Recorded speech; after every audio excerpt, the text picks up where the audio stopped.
Welcome back to the channel. So today's an interesting topic: why Bitcoin will fail.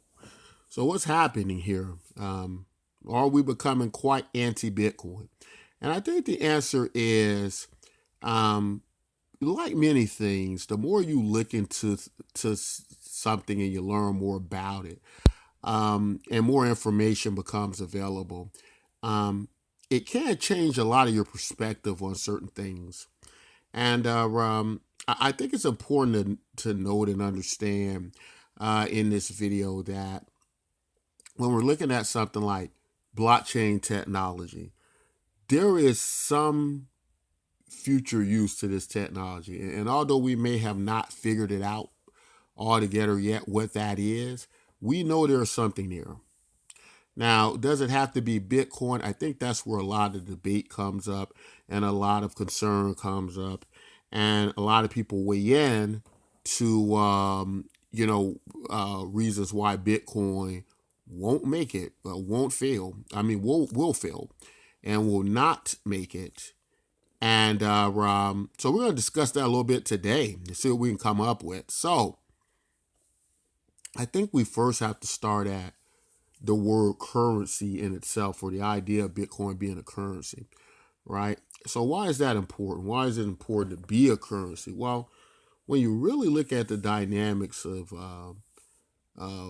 assets and how we use them, uh, something like money and being able to move it from place to place, the utility of it is very important, right? It's something that needs to occur within our economies.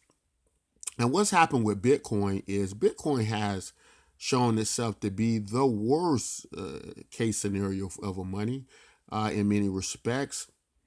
Um, you know, as compared to what we have now in the form of digital money, Bitcoin relies on us needing to pay the fees. Bitcoin isn't very efficient on how it moves, not only energy wise, but it just in the processing time, right? The transactional times. And it makes a very difficult money, bad money. Now, it's led many to the idea, and many statements have been made that because of this, they had to rethink Bitcoin, right? They had to re-centralize Bitcoin in a way. They had to reimagine Bitcoin, if you will, from the idea of any kind of digital currency to now where it does become this, if you will, store of value that just kind of sits in the wallet, right? Um, and of course that's become a lot of problems because if you're not going to use something in this fashion as a currency, then it's going to come up like, what are you using it for, right? And what is it doing? So it kind of fails in that way of being a very effective currency, right? At the very least, it'll be probably the worst of the currencies, and you could just use something else in its place, right? But it's more concerning than that because if it's not a currency, then comes up the idea of it's just kind of being put in its place of store value so people can just speculate on it just for the sake of speculating on it. So, The Wolf of Wall Street, the movie based on the life and times of Jordan Belfort, the Wolf of Wall Street, who lives this very extraordinary, disturbing life whilst on Wall Street.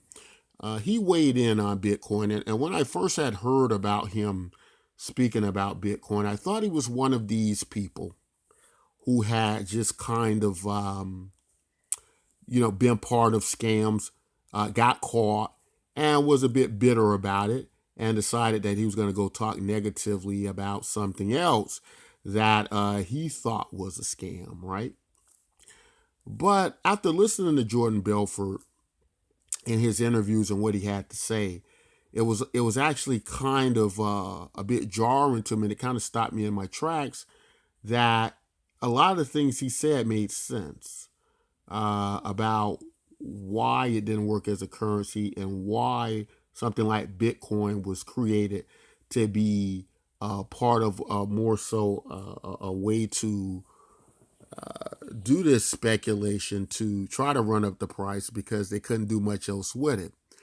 And the more I listened to that interview, I think he did it with Valuetainment. I'll try to leave a link in the description. I want to play a clip of it, but I don't really like doing that anymore because when you do that, it's other people's content, and sometimes people can get a little bit, out of whack about that.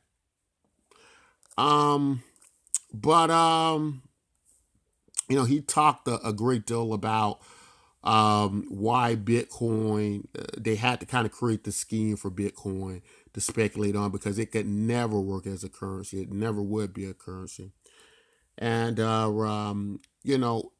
if it's not a currency, again, the use has become so confined that now you can have possibilities of where people can create schemes in situations in Bitcoin, as it were, where it could be manipulated, even if it wasn't meant to be in the beginning, which is what spawned many forks and many divisions in the idea of Bitcoin. Even if it didn't start off that way, many people are starting to believe it's become that way. And many institutions are taking hold of Bitcoin. Even if we look back or we look at projects or entities rather like Grayscale, who own large and large chunks of Bitcoin. So they now have this stock, this Bitcoin traded stock going. And many people believe by them having a stock, what they're able to do is now get everybody to buy into this Bitcoin stock. They already control a large amount of Bitcoin. And much like they've done with many other financial vehicles or groups or entities, banks, as it were, governments, they can now control it through selling off more and more shares of this stock, in a sense, inflating Bitcoin. And then they can go back in the market and hike the price of Bitcoin, right? Buy it with the stock value that they've gained.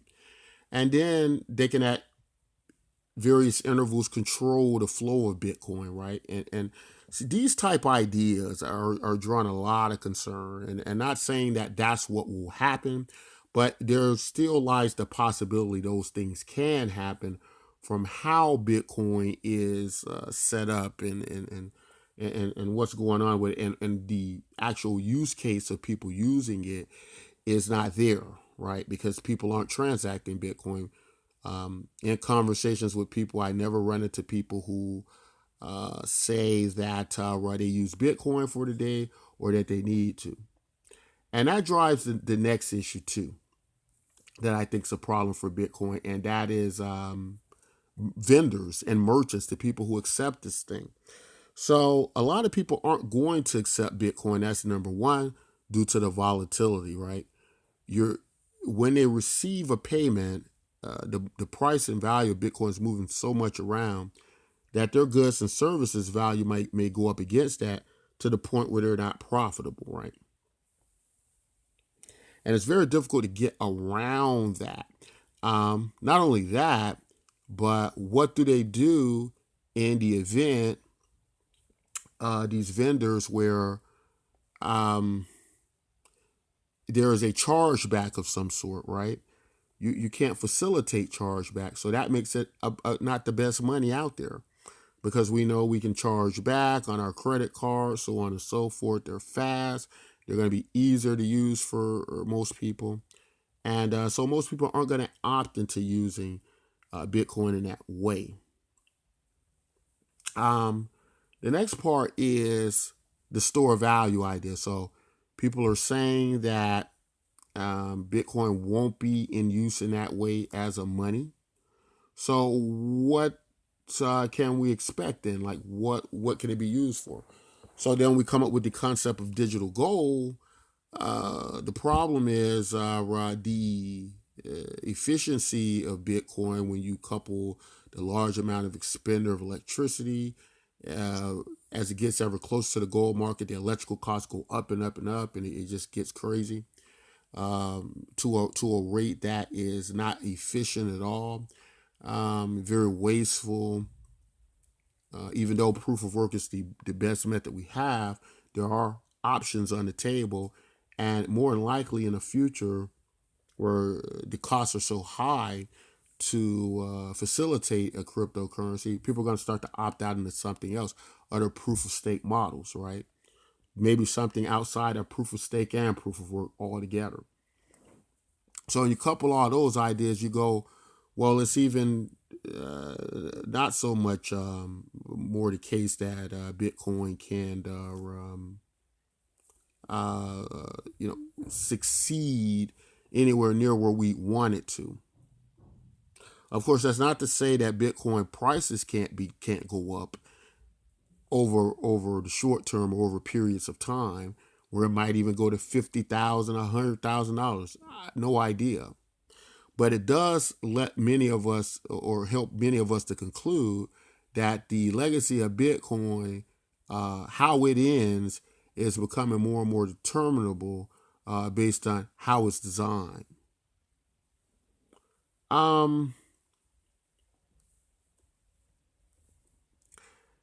So in those cases, in those examples, starting from the very beginning, and getting to now what we're looking at with Bitcoin, what are some of the what would be a solution in cryptocurrency to this? What could a cryptocurrency do on a scale much better than this, or to even meet some of these great concerns and challenges in Bitcoin? And like on this channel, what we do, we've always tried to not just point out problems, but if at all possible, try to provide solutions and some options. So we're going to try to do that right now. So in conceptualizing what type of cryptocurrency could work under the circumstances of what we have in cryptocurrency, some of the topics we just cover here, some of the issues we just covered, the problems we cover in Bitcoin. What would work then? Is there anything that would work in a way that we would need it to work? And one thing that kind of kept popping up, I think, in my research and trying to really sit back and think about this, was ideas like LibreCoin. So what had become quite appealing to in projects like LibreCoin was the idea that it could have this basket of fiat currencies that backed it up. That it wasn't one, and it kind of diversified. It was diversified through this basket of cryptocurrencies. Now I know that would lead many to say, well, hey, wait a minute. Fiat currency and cryptocurrency, that's always been the problem. That's what we're trying to get away from, right?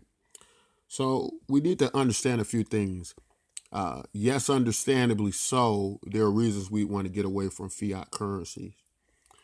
But it's also important to understand that fiat currencies aren't exactly these faith-based only things that many of us try to tell stories about.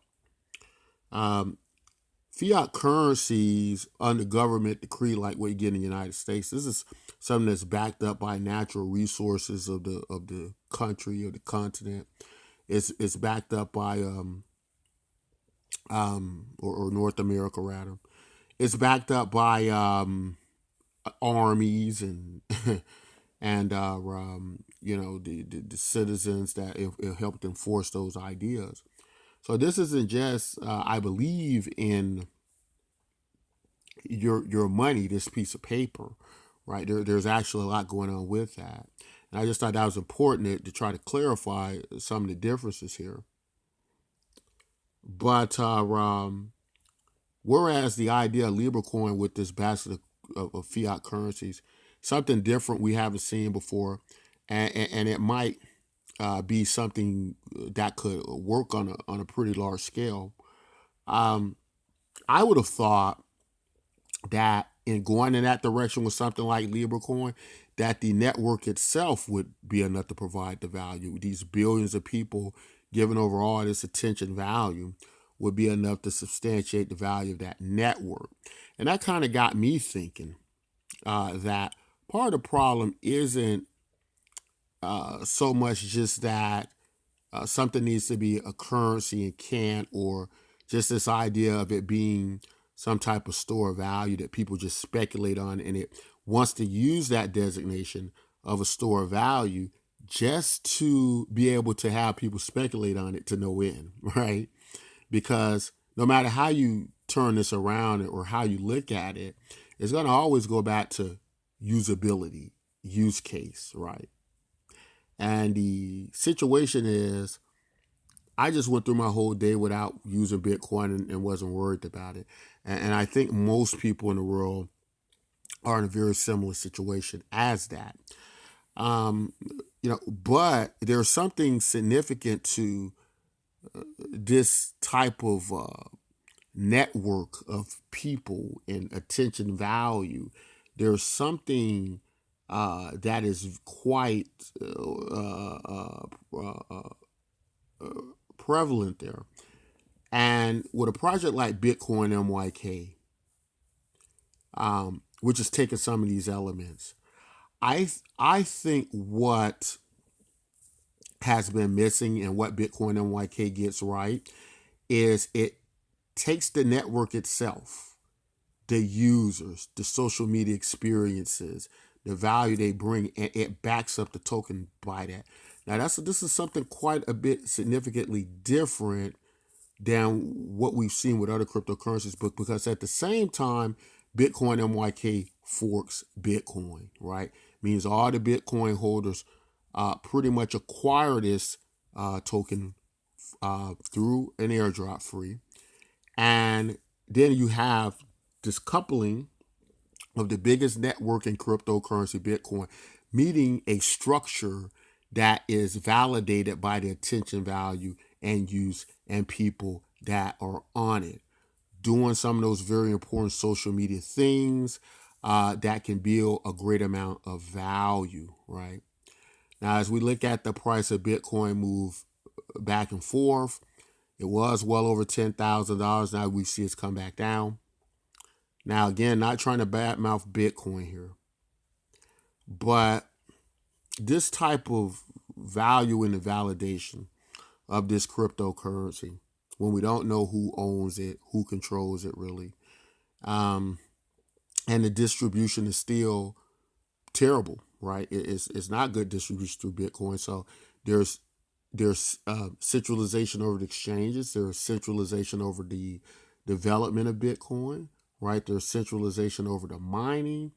And the worst part is there's centralization over the wealth, right? Because who controls the value of the network? It really doesn't matter how many servers are central or decentralized if the most of the network is owned by a very, very small percentage of people. And that seems to be what's occurring with Bitcoin, that value-wise it's to the people who value it, it is not giving them the economic prosperity like the original idea of Bitcoin was, right? So it is not working in that, he says, in that way, right?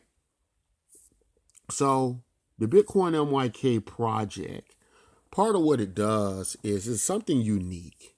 If you could kind of imagine a situation like what you might get with Libra Coin, that is very highly centralized, with something less centralized like Bitcoin MYK, that has all those elements of the advantages of what you get with centralized platforms, yet the advantages of being decentralized, right, through many features that make it on par with that. You can have this kind of perfect mix there of what we believe is needed in cryptocurrency, while at the same time, the project being incentivized to push this forward. This is something that doesn't occur in Bitcoin, right? And many of these elements are what's going to cause the failure of Bitcoin. Also, in addition to that, one of the big issues, of course, with growing the value of a cryptocurrency is who's going to take it, Who's going to accept it? And of course, that goes back to merchants, vendors, and the like. But in the Bitcoin NYK ecosystem, there is an ecosystem where the cryptocurrency itself is always accepted and taken, right? Whether it be here on the site, musicians can earn, models can earn, photographers earn. People can earn by playing games, listening to music. We have a Fiverr-like site where they can earn the token, and this whole ecosystem, as it were, is already designed around the cryptocurrency Bitcoin MYK. So you don't have to really go out for vendors or anything like that. It's all done in the ecosystem itself, and that ecosystem expands from inside out, right? So this network expands whilst at the same time keeping these features. Very interesting project. And I think ultimately to close the gap with Bitcoin MYK, to solve the cryptocurrency problem, all right? We also have something that has been a hot topic for a while, and that is universal basic income. So when we think of blockchain technology, how I started the video, what do we do with this technology? There's not a lot we can do with the technology. Now, we've tried some things, right? But we've also discovered that it works best only dealing with monetary policy, sending money back and forth, and censorship resistance, right? If we're not doing any of that, the blockchain doesn't really work. And so what's happened is a lot of projects have tried to put things on the chain that actually work better off chain, right?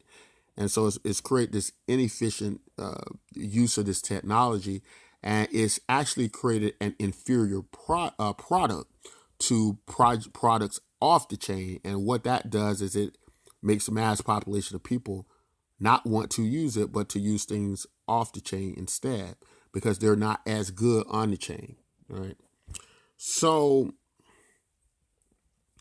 because of that, people have tried different solutions, different business solutions. Some people just have tried to put things on the blockchain to make money. Some developers just want to build things and add them to the chain to generate some type of revenue or money or something like that, right? So because of that, then they put all these things on the chain that maybe don't need to be on there. People don't want to use them, so the applications don't get many users. But what we're talking about is something different here. We're talking about keeping the things on the chain, like the monetary policy, right? The control of the distribution to where that it is healthy, distributed across the chain. And it is, that part of it is totally decentralized, right?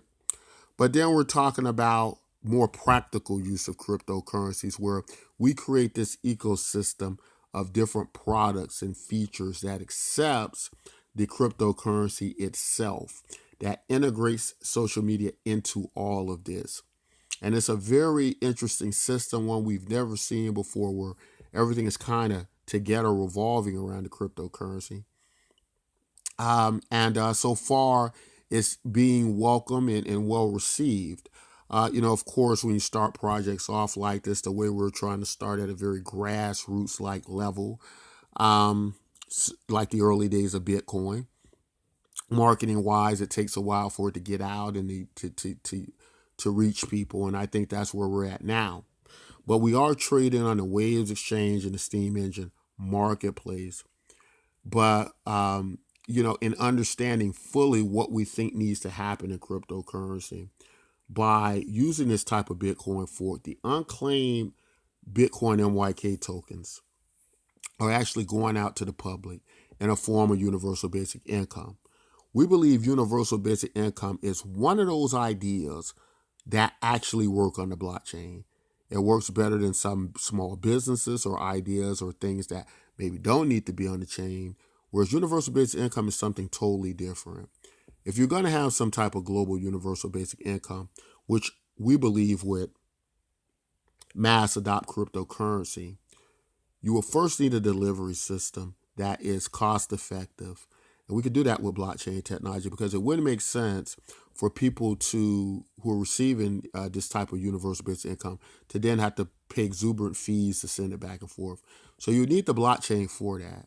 You'd also need the blockchain to be outside of government control, because you wouldn't want governments issuing some type of universal basic income and then their political rivals or whomever deciding that they don't want it, and so it wouldn't be for the people anymore. It would be controlled.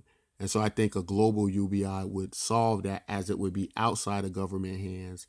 And that's why I think universal basic income is one of those things that the blockchain can do very well, because all it has to do is deliver the payments very well, mass adopt everybody to cryptocurrency, and it will become accepted like a standard money outside of government control. Something different from where Bitcoin is going now.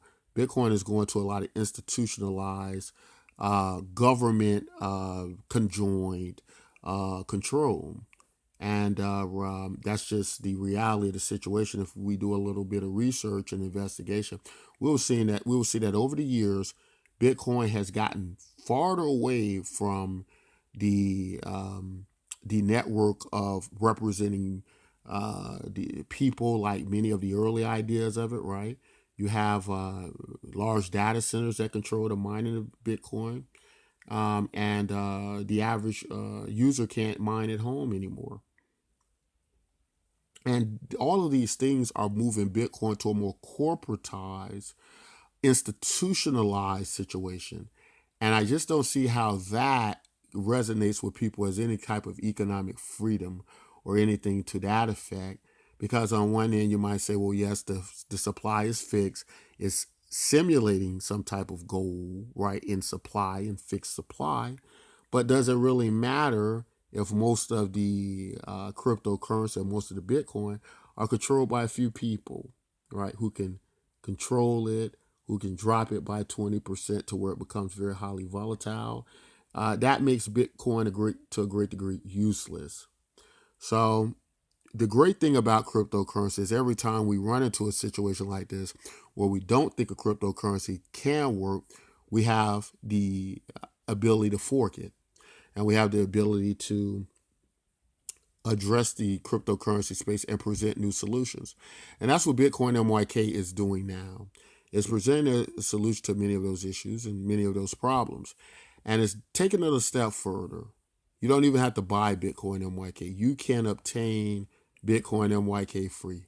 I know it's hard to believe, but you can. All you need to do is register, join the site, and we'll walk you through on how to get that. We have a live chat system where we can help you if you have any problems collecting your free Bitcoin MYK. And I know it raises the question to, well, how does the product make money? Is it worth it, or things like that? But we have to remember that many of these services, many of the large corporations that have made billions and billions of dollars, have done it by providing freemium services. They've done it by providing a lot of freebie things, right? And no civilization has ever existed that's been totally capitalistic, right? It's always been some mix of capitalism, socialism, free money going out to the public, stimulus throughout the economy to some degree. This is no different. The free cryptocurrency comes from the tokens that Bitcoin doesn't claim. Bitcoin holders don't claim in the fork. What we do is we recycle them back through the project, and they go to the people to claim UBI. So it's done off the unclaimed Bitcoin fork tokens, right? Many Bitcoin forks, Bitcoin holders either can't claim because they've lost their keys, or they're just not interested in claiming. Whatever the case may be, the ones that aren't claimed go to fund our universal basic income project. So it's a very interesting project we got here. I think it addresses a lot. Be sure to check out The Wolf of Wall Street, Jordan Belfort, why he said Bitcoin would fail. I think he gives one of the more compelling stories than I've heard. But there are many videos, there's many sources of information, many economists who believe the same thing. And, I think we owe it to ourselves to always not just embrace one side of something, but have a full encompassing view of it so we can make better investment decisions. In closing, I will just say I'm very pro blockchain technology, but I do not think Bitcoin is it. And I don't know exactly what will be it. I like to believe Bitcoin MYK would be it. But we have to look at Bitcoin MYK like I'm asking you all to look at Bitcoin as well. But I am asking you to take a look at Bitcoin MYK because I think it's information that is important to your cryptocurrency journey. But that's all I want to say in this video. If you like content like this, don't forget to join Bitcoin MYK. But also don't forget to subscribe to our YouTube channel to get more information like this. Hit your notification bell at the top. It will let you know when we release new videos. And until next time, take care.